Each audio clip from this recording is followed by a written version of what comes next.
Hey guys, so I got a really cool opportunity to do a collaboration video with my good friend Shane from smalltownxotics. So we are going to show some of the more rare morphs that are not commonly kept in collections.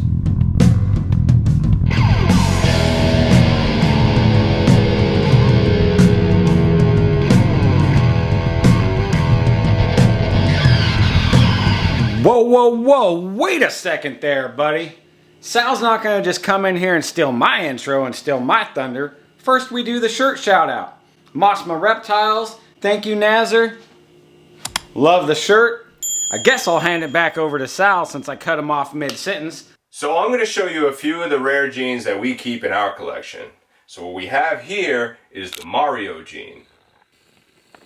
So the Mario gene is one that is not very commonly worked with, although it is gaining a little bit of popularity after Justin Kobelka put out his video of the Super Mario Desert Ghost. So these two that I have here happen to be a pair.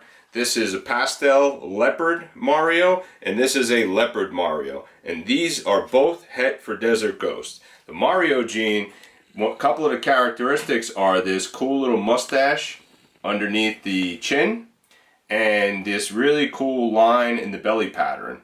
Although these are not as prominent because of the leopard that breaks it up somewhat.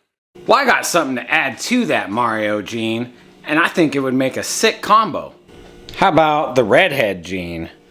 I know it's gained popularity here in recent times because of Justin, but there's still not many on Morph Market, only like 20. And what happens if we add the Redhead to the Mario? Then we get a red-headed Mario? Does that make it like the Fireball Mario or the Star Mario or something? Who knows? But this is my one and only Redhead. It's a pastel butter Redhead hypo. And Redhead is my contribution to this video of genes that aren't commonly worked with as of right now, but this one is going to blow up right here. Let me tell you. You see those Redhead clown combos Justin put out. I'm really happy Tony Thomas from Hardwired Exotics let me in on the project. That's who produced this bad boy right here. Man, this guy is sick. Hopefully I get him locking up this year. So the next gene that we have is the Paint or Sentinel. So this gene was once thought to be a codominant mutation and is recently proved to be a recessive. So this is just a single gene Paint. Now the pattern gets completely destroyed. The alien heads, tons and tons of blushing, really cool belly pattern. And we have some really cool het paint females that we will be breeding this male to. Man, can you believe the nerve of these New Yorkers just beeping me and cutting me off? Let's take a look at this next obscure gene that I'm working with. So here is the Mojave melt. And out of all the snakes I show, every time I show this one, I get a ton of messages and inquiries about where to get them, who's producing them, you know, wow, we want in on the project. And this is just something, this is a breeder loan from Dark Cloud Reptiles. So this is a Mojave melt. And everyone should know what a Mojave looks like. And see what the melt does. It like totally reduces the pattern and spaces everything out. I mean, if she never wants to cooperate, but there's a section on her neck. Like she's got a couple alien heads up there by the head, and then there is a long stretch of nothing. And then you get one, and then another long stretch. So I'm putting this into genetic stripe, and hopefully that'll help clean up the genetic stripe pattern, and yeah, just really enhance it some more. I'm real curious to see what melt can do with other genes. And there's not much out there on this. I know a few other people out there have it and are kind of working it, but I want to give a big shout out to Randy from Dark Cloud Reptiles. Go over and give his YouTube a sub, give him a follow on Instagram. He is a great guy. And thank you for letting me in on the melt project. So for the last two snakes, we had to move to the kitchen because these two animals are up in quarantine rack because they just got here 2 weeks ago. So what we have here is the window gene. So this is a very new gene. Here is a single gene window. This happens to be a female.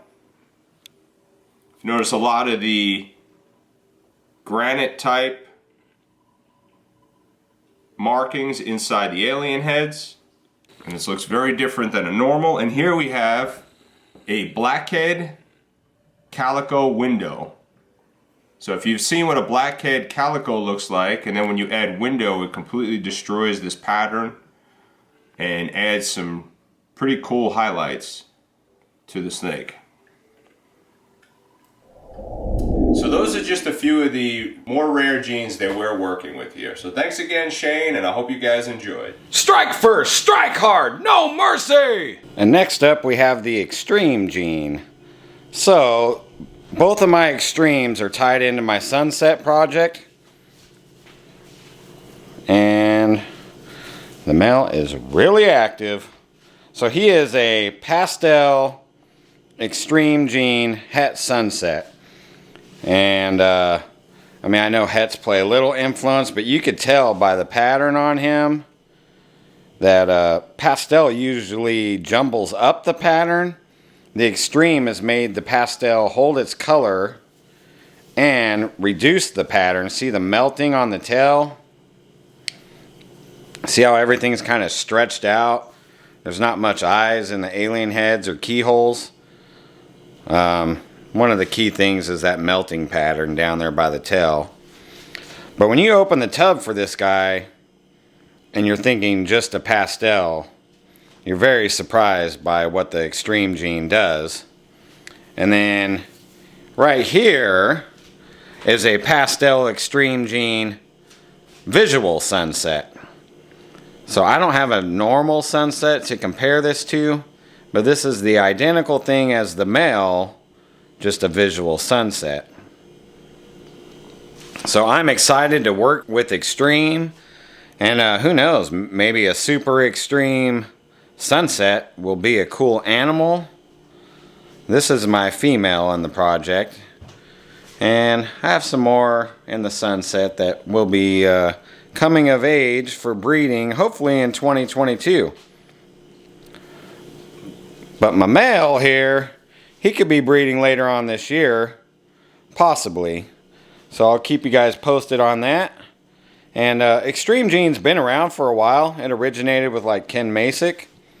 So if you want to go look up his Instagram and Facebook and see what else he's done with Extreme. I know Kai from Lucas Landon has Extreme in his clown project. So give Extreme a look-see and tell me what you think. So what'd you guys think of all those obscure genes? Pretty cool stuff, right? Jump down in the comments and tell me which project catches your eyes the most. And tell Sal thanks for joining me on this episode. Speaking of Sal, I need everyone to go over to his YouTube channel. All of his information is going to be in the description. Go over there and give him a sub. He is closing in on 1,000 subs, and that's a big milestone for everyone in the YouTube world. So help him out. Go over there. His channel is great. I watch it all the time. Every time he uploads, I am there. He uploads consistently. I promise you, you won't be disappointed. So let's help get him to 1,000 subs so he can hit that huge milestone for his channel. And don't forget to sign up for USARK. The link will always be in the description for every video from here on out. Go over there, give what you can, sign up for a membership. Whatever you can afford to do. It doesn't cost much. It doesn't take much time. Until next time, guys, rock on.